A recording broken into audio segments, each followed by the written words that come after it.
Welcome back to the channel. Today we take a closer and more measured look at the growing conversation around Fuji Kaze and upcoming performance, focusing not on hype but on what the current expectation may quietly suggest.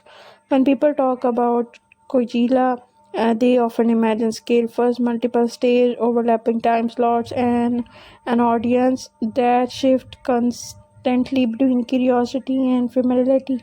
In that setting, an artist's time slots and stage placement are not just logistical details, they shape how the music is received, who happens to be listening, and how deeply the moment can settle. If the current predictions about Fujikaze's schedule turn out to be accurate, then the performance may take place during a transitional part of the day, not fully in the daylight yet not deep into the night.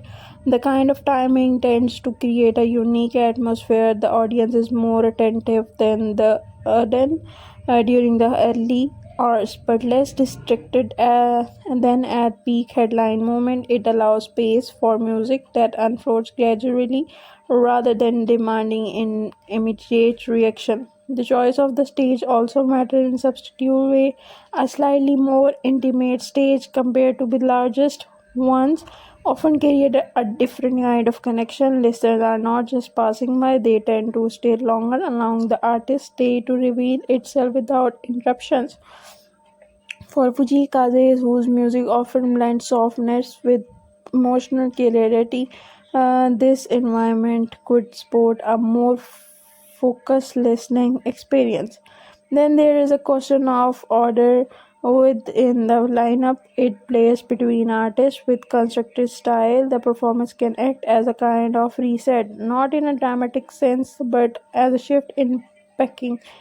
Audience have moved from one sound to another, and that the transition are quieter or more reflective starts to be unexpectedly grounding.